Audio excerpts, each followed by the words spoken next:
guys, welcome back. You are now watching the conversation segment. This is when I have an awesome catch up and chat with one of my guests. And today's guest is a coach. Super excited to see what she's going to be coaching us through. Let's go and say hello.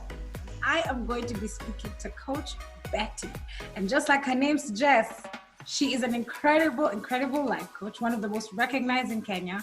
She is also an author. She also mentors people, and somehow within all that, she finds the time to also be a business consultant. I'm very excited to talk to her. Hi, Betty. How are you? Hi, Susan, and I'm fine. How are you? I am good. I can't complain. I'm very excited to be talking to you. Today Thank you for having me on the show. Yeah, I'm so happy. Thank you. Today, we're going to be discussing how can startup businesses be successful, right? We want to set off people on the best possible business path. And we're going to look at the things that make businesses succeed and the things that make businesses fail. Yes, and I'm very excited. But before we even get to there, I have to ask, Coach Betty, how have you been doing? In quarantine, have you been working from home? Are you up and about? What has this season been like for you? Thank you, Susan. Thank you for having me, and thank you for asking how I'm doing. A lot of people don't ask that. It's casual, but I would say the first 3 weeks of COVID-19 were a bit tough for a lot of us, including myself. I have a staff of over 25. I didn't know what was going to happen to them.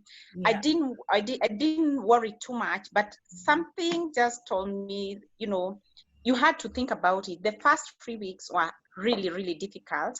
But being a leader in a business and being the owner of the business, I can't worry and my staff members worry.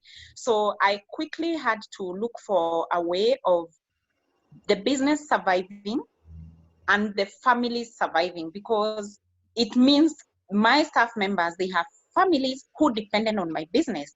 And so I had to think quickly. You need mental toughness, And for all the business people, one of the important attributes to cultivate is mental toughness and preparedness, Susan. And what we always say in the coaching industry is, stay ready. Don't be saying, I want to be ready. It's you stay ready. I have many coaches, but I have one business coach that taught me to always be on the ready, stay ready, and cultivate a mental toughness, just, attribute, because tough times must come. COVID will be gone. We will forget, but another pandemic will come or another issue will come. It might not be COVID, but businesses are tough. Entirely. Yeah, so I quickly thought about it, and one of the things I decided to do for my business is to pivot. A pivot, so that the business doesn't crumble. And so we looked for ways of doing business safely, and even when we couldn't do because of restrictions and government policies, I looked for other business people and looked for how can we ensure that we remain open or we remain going, even if we don't do it at the scale we usually do it at least we are not closing our doors. So for now, I can say I think we are actually doing better, because I decided we are not wasting this crisis. And I looked my team in, and we looked for ways of ensuring that we pivot by collaborating with other people, by doing more marketing, aggressive marketing. And that has opened excellent doors for us, doors that I don't think I would ever have thought about if COVID never arrived. So I can say what really helped me is that aspect of mental toughness and staying ready. Yeah, so we are fine. We are good. I'm so happy. I'm glad to hear that. That's great to hear for you and all your colleagues at your company as well. It's good. Yeah, it's good to hear some positivity. And it's very important for us to share those stories as well. And we're going to talk more about how businesses pivot and some of the things that you did within your company to ensure that you survive this period. But before we get there, I really want to know, before you were Coach Betty, you were just Betty. So what inspired you to be a life coach? Because I don't think it's something a lot of people can do. Thank you for that question. I worked for I worked for a telecommunications company, the best performing. So I must say I borrowed a lot of good business practices from the company I worked for.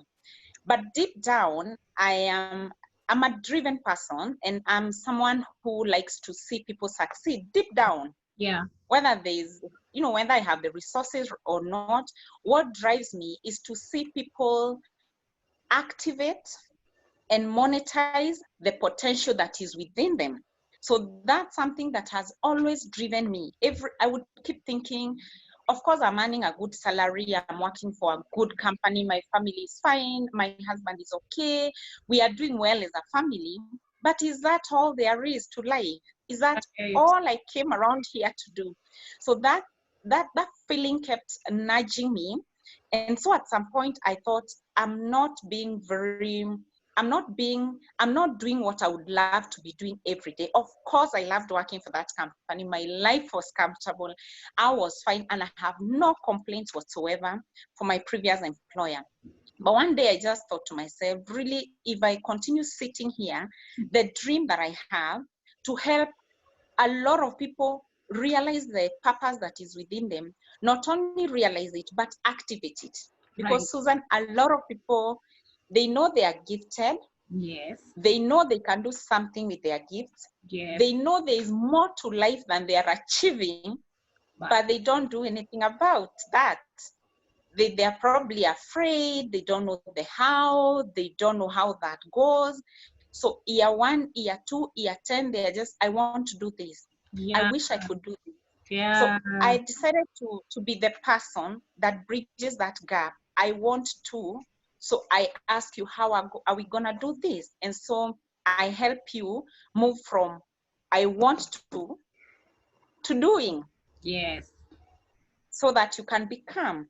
So that it's a drive that I always had. It's an interest I always had. It's something that kept driving me. And so when I left the company I worked for, I got into training for corporates, but still I kept feeling this is good money. I like it, but I don't still feel like changing lives. And so one time I heard about life coaching, and I enrolled in a life coaching class. And I've enrolled in a lot of life coaching classes. And at some point I was like, this is what I've always wanted to do. Helping people through change and through growth. That is what life coaching is about.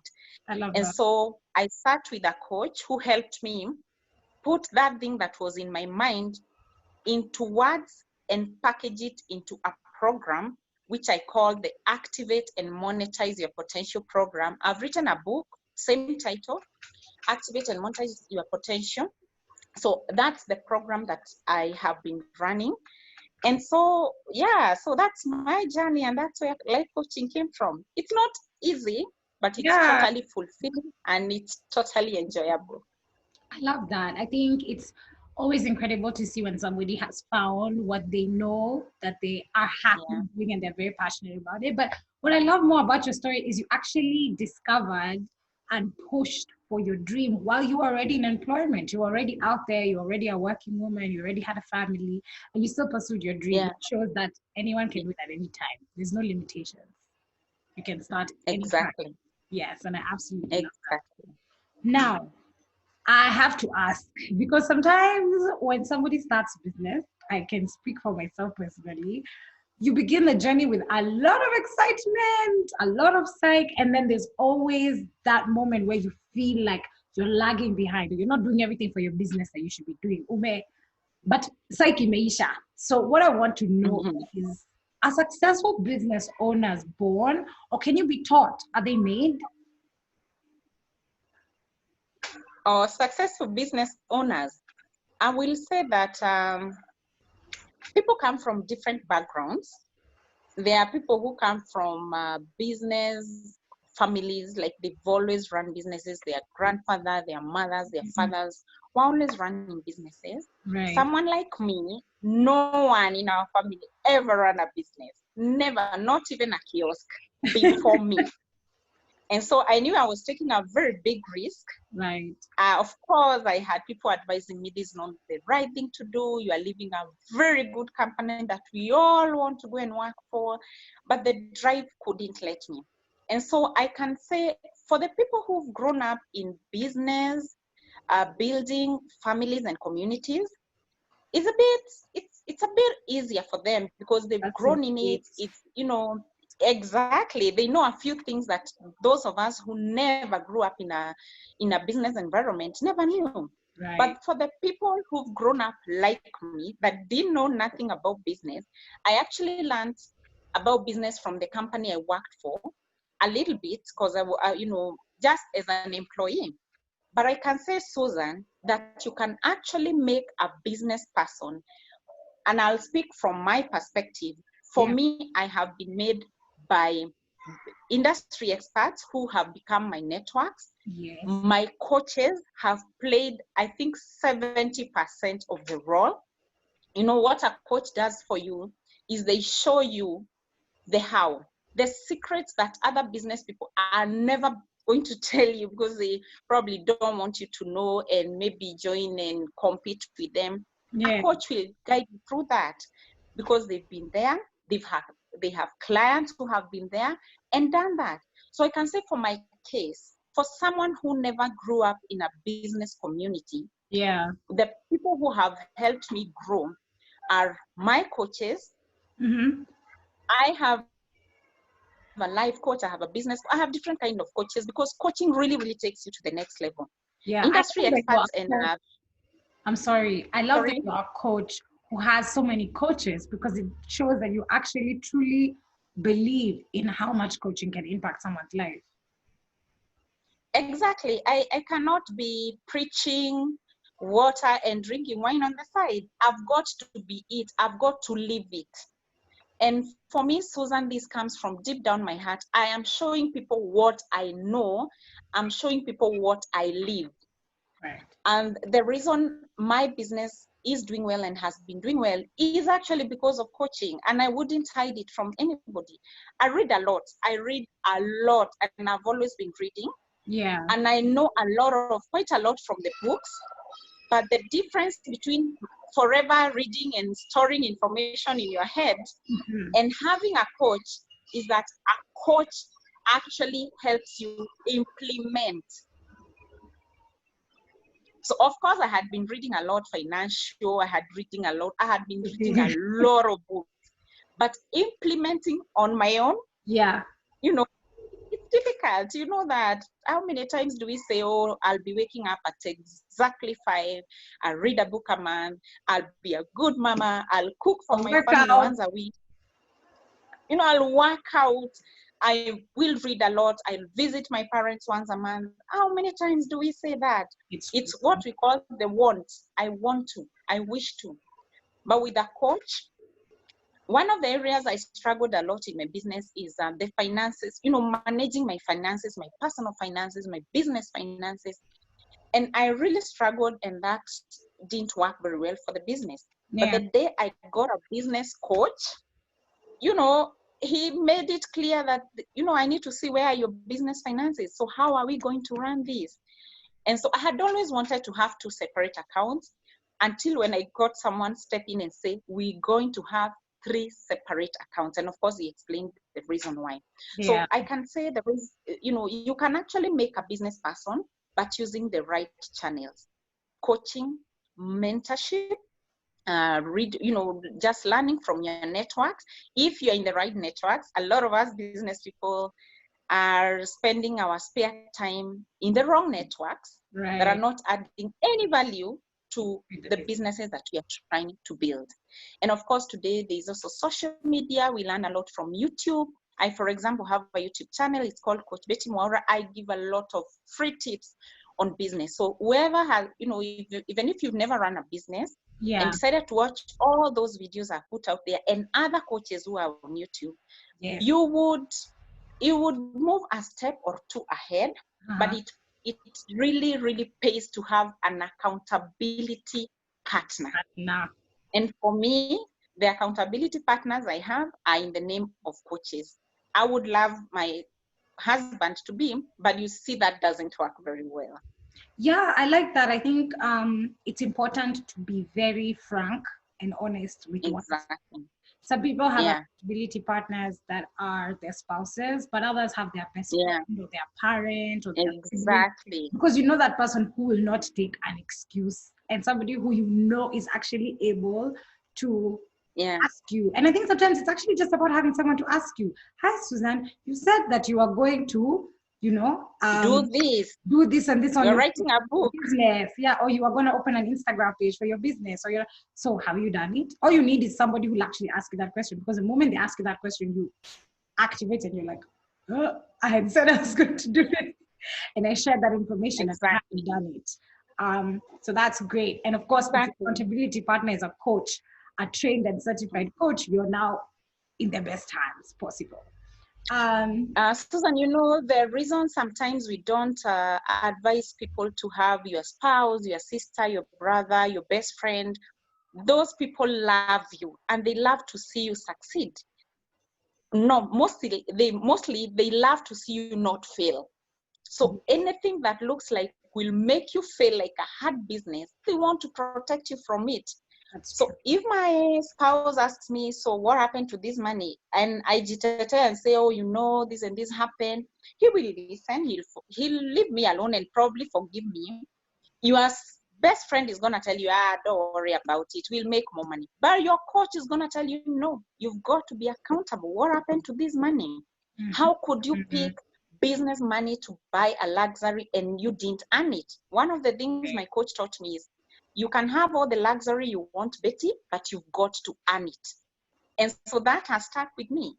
I know if I told my best friend, I want to buy this kind of a luxury car, she would say, go ahead. Is there money in the account? Let's go buy a car. So that's one of the reasons that we discourage our coaching students and the people who follow us from having very close relations as your accountability partner when it comes to business. Right. When it comes to business, yeah. I like that. Yeah, that's true. It's good. Have it very clear, and yeah, if there's somebody with emotional ties, I now understand how things can get confusing and not very helpful. Exactly.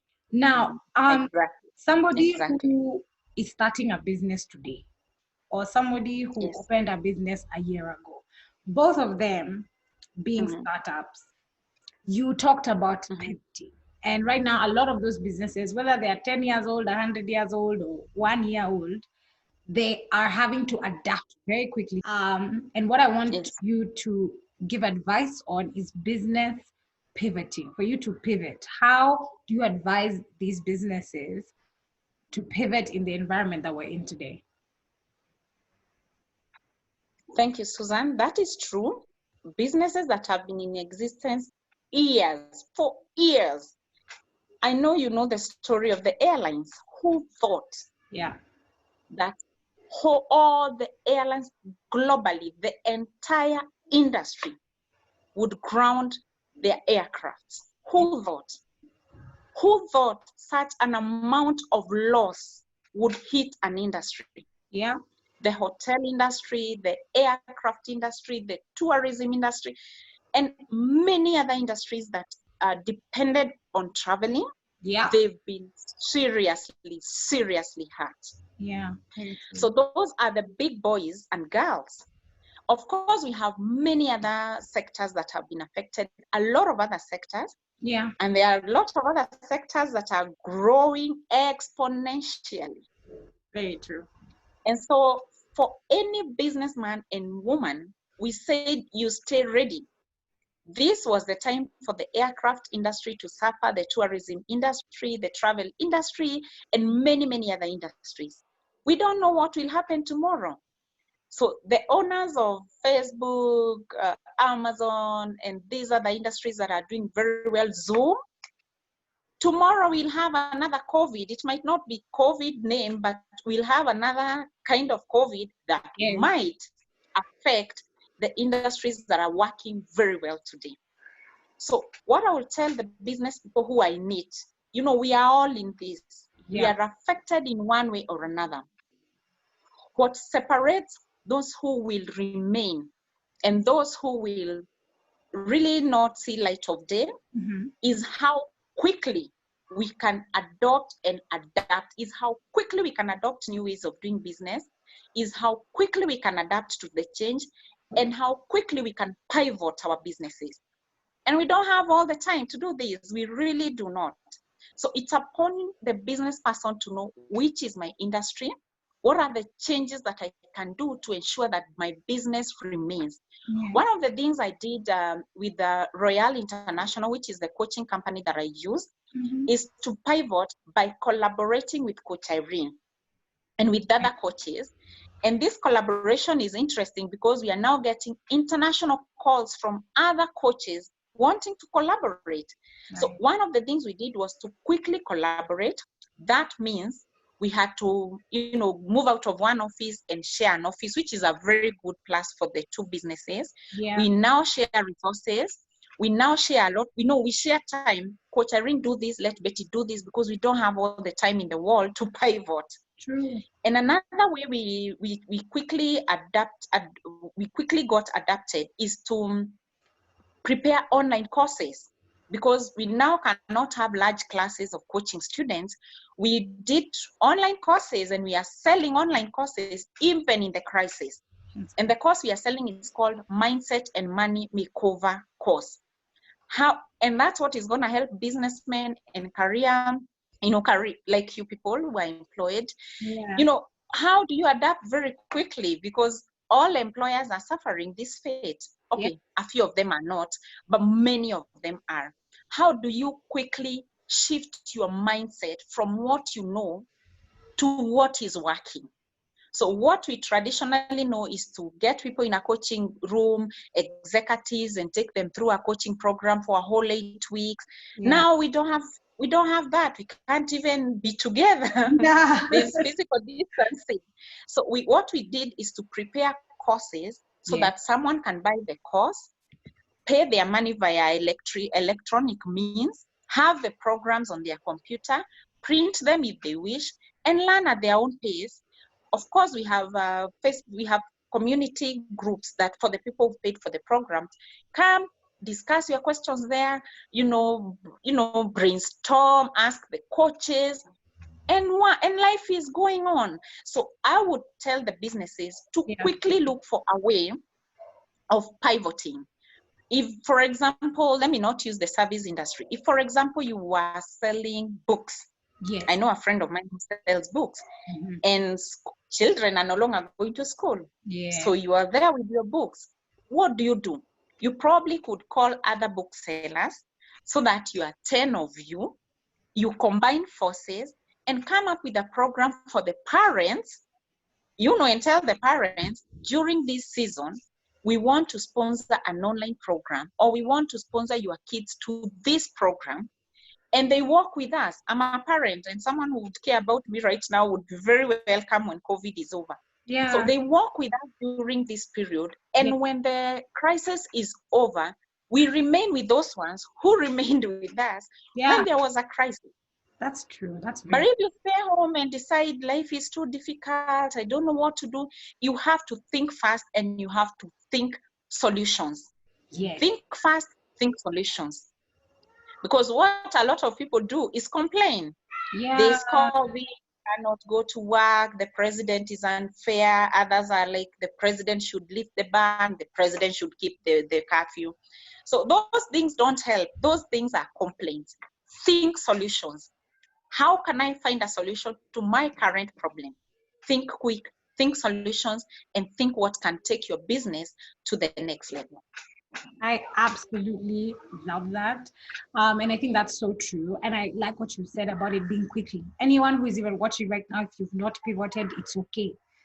What Coach Betty is saying is you can do it now, and you need to do it fast. And I really like that. And you have emphasized also on collaborating. I think within our industries, we, for some reason, we have both become so competitive against each other. You can't even sit on the same table and have lunch if you're in the same industry. But I like what you're saying now. Now it's actually the opposite. It's a time for us to come together, to realize all these customers are ours. And we are the ones who can make sure that they're able to access our goods and that it's easier for them despite whatever environment, whatever pandemic, whatever crisis we're currently going through. And that's Exactly. I have seen that we're almost running out of time. I cannot believe this time is moving so quickly. But It's too short.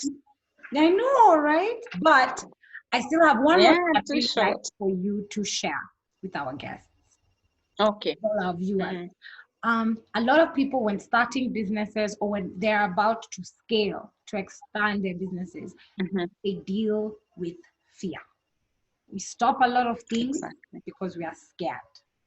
Now, your final takeaway, Coach Betty, I would really like you to tell our viewers how to deal with and overcome fear to start or to stop. Thank you, Susan. Actually, for the many years I've offered coaching, and for the many coaches I know around the world, including my own coach, there's not a single human being that doesn't deal with fear. Everybody at their level deals with some fear of some sort.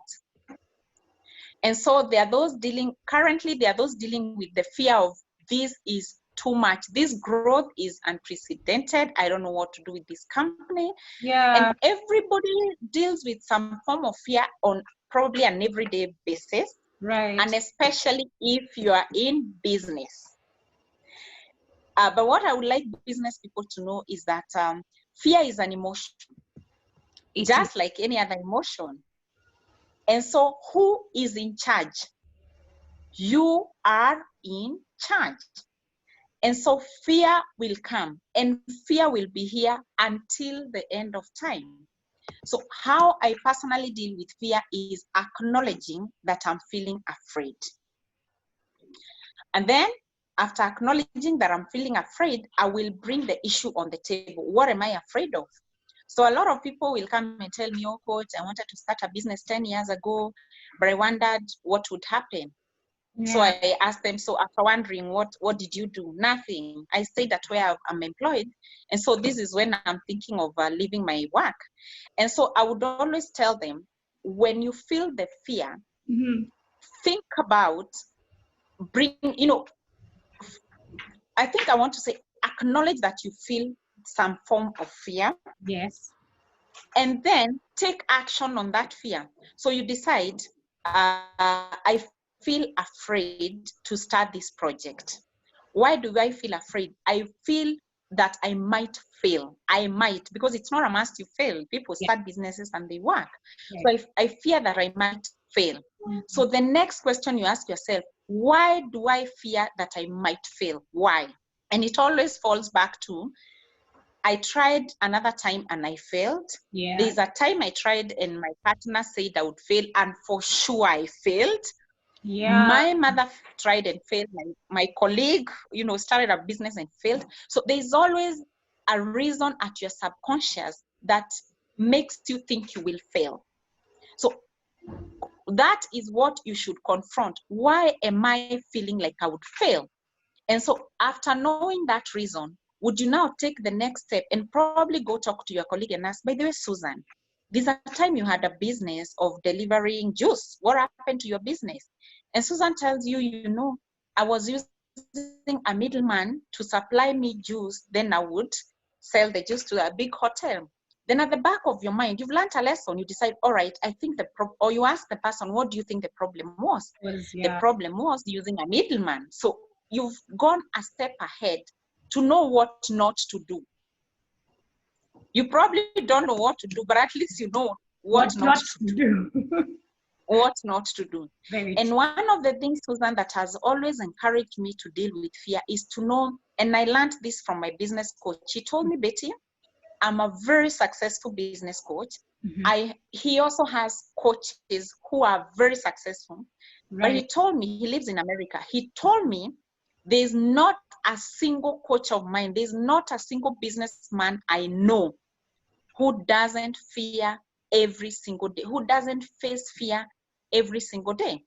And so he told me, in business, out of 365 days, if you have 50 good days, out of the 365, you're very successful. Wow, that's amazing. I feel like good, by the way. And my business actually does deliver juice. So thank you for that plug in. How did I know that?